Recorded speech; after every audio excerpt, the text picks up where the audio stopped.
за незаконското финансирање на Друштвото на филмските работници на Македонија. Ова е насловот на цела секција од инспекцијскиот извештај на Министерството за култура за работата на Агенцијата за филм. Друштвото, на чие чело стојат режисерот Игор Иванов Изи и продуцентот Томи Салковски, во 2018 склучиле меморандум со Филмскиот фонд дека месечно ќе добиваат 120.000 денари народни пари за унапредување на филмската дејност меѓу другото. Па во рок од 5 години тие инкасирале повеќе од 7 милиони денари. Според Законот за филмска дејност, Агенцијата за филм може да соработува со здруженија, но нема надлежност да го финансира нивното работење. Индикативно е дека Агенцијата за филм склучила меморандум и договор за финансирање само на ДФРМ, а не и на некое друго здружение од областта на филмот, иако во Македонија постојат повеќе такви здруженија. Државниот завод за ревизија утврдил и дека Агенцијата за филм не врши контрола на наменското и законското користење на средствата што ги исплаќа на ДФРМ. Од Друштвото пак уверуваат дека не ги прекршиле законите. Велат дека сите потребни документи редовно ги доставувале во Агенцијата за филм, а инспекторите од Министерството за култура не ги нашле, зашто не ги побарале, тврдат тие. Нам не ни побарал извештај ниту Агенцијата за филм, ниту Министерството за култура. Ние имаме обврска да доставиме извештај и ги доставуваме.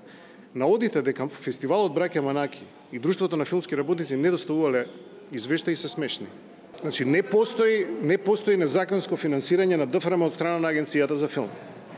Мислам, јас тоа не го гледам, затоа што ако Агенцијата за филм постои за нешто, тоа е за финансирање на филмот и филмските работници.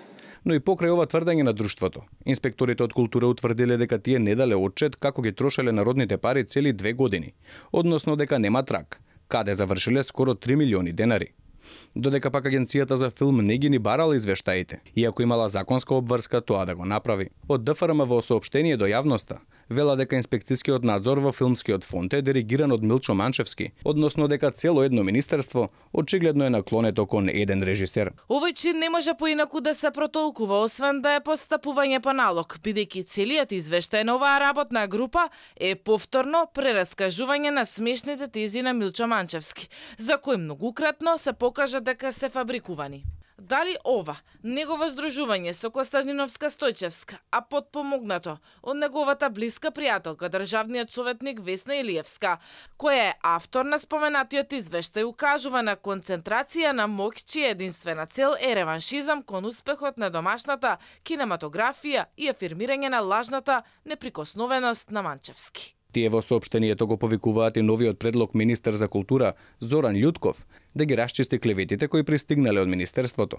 Во меѓувреме тие остануваат единственото филмско здружение финансирано со народни пари. Од друга страна, филмската критичарка Ана Василевска, за која Министерството за култура утврди судир на интереси, бидејќи била фактор во одлучувањето кој ќе земе пари од Агенцијата за филм, а истовремено заработувала од фестивалот Златна рамка, кој е финансиран со народни пари од истата агенција, наместо одговори, се обиде да ги дескредитира новинарите. Па пак повторувам, дали вие знаете што е одлучувачки фактор во Агенцијата за филм? Дали знаете? Кој одлучува во Агенцијата за филм? Дали сте упатени какви све инстанци треба да одлучат во Агенцијата за филм за да стигнат и еден филм да добие поддршка?